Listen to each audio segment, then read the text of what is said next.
Okay, now on to the second part of the podcast. We are going to be discussing Chelsea. Graham Potter has just been appointed.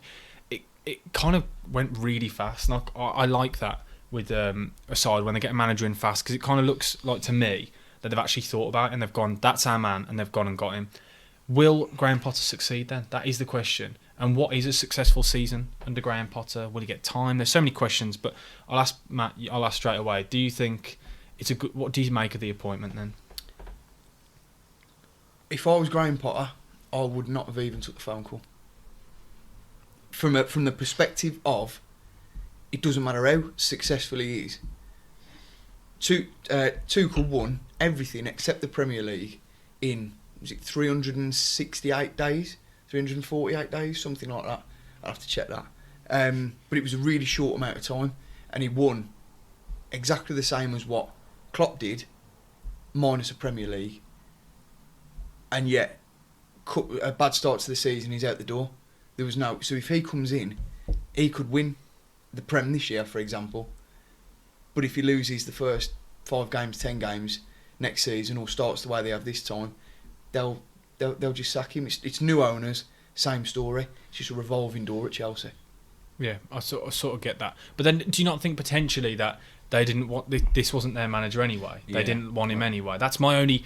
I completely agree, because I can see it from both sides that potentially it was unfair, but also I don't think this was Ted Bowley's man. I don't think he wanted to. Ted Bowley. Isn't that his name? Todd. Oh yeah, Todd. I just realised Ted Bowley. I realised as I said it, I was like Teddy Bear Bowley. I just think that didn't sound right. But Ted. That'll stick now. I won't get that on my head. I see your point. I mean, I suppose it's going to be the first opportunity everyone gets to see how they want to run Chelsea. Oh yeah, exactly. So I might sit here in a couple of months' time if you have me back and eat my words. You know what I mean? But which I'm more than happy to do. But Chelsea's been a revolving door for it's ridiculous. years upon years, and is there a little bit of player power at Chelsea? Yeah, it's bizarre, isn't it? It's a very weird club. We always say this when we discuss Chelsea. There's no club like it, is there? What are your thoughts on it, Mike, then? I'm gutted, to be honest. If people pay attention to the pod, they'll know how big a fan of Graham Potter. He was in your top 3 until he took the Chelsea job, the chav job. That's harsh. I don't know. Obviously, Bowley had an idea. Tuchel wasn't his man, and he's gone out and got it. Now it looks like the whole restructuring of the club. He looks like he's got what he wants. I guess it's just a wait and see, but I've got faith in how good of a coach Graham Potter is, that he'll get a tune out of that squad, and I think he's got a lot of players there that suit his system. 3 at the back, flowing sort of attackers like he had with Trossard and Gross. Like you've got Havertz, Mount, whatever. I think he could do really well, but nothing's guaranteed. No, especially with this Chelsea that we've seen over the past 6 to 8 months. Yeah, I agree. It's interesting to see Chelsea actually taking a risk as well with the manager. That's something I thought of this with the Potter move. You've seen Chelsea in recent years going for managers that were proven, whereas Potter, there's nothing proven. He's never managed a side as big as Chelsea. No. And when you say he's done a great job at Brighton, he's turned a bottom half table side into pushing top half on the brink. Flirting around with it. He's done a good job, don't get me wrong. I don't want to sound like I'm being harsh, but he's not done anything that's gone, that's insane. This is a huge step up. Ostersons.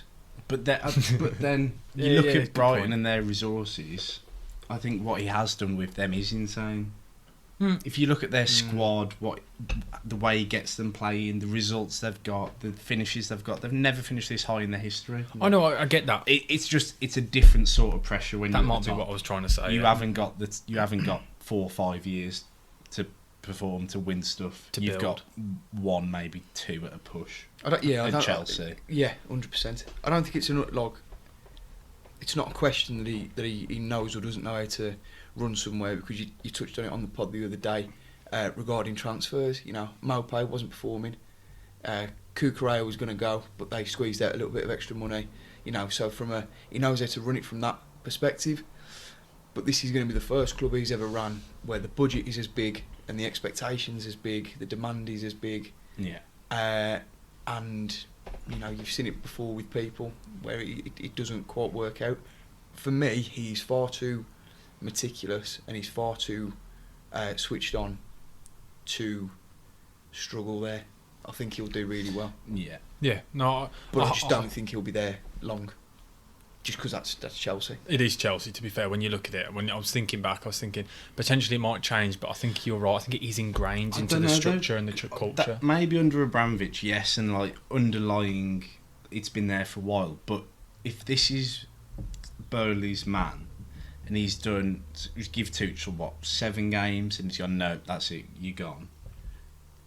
Obviously, it would have been a tough sell to Potter, considering how happy he was at Brighton.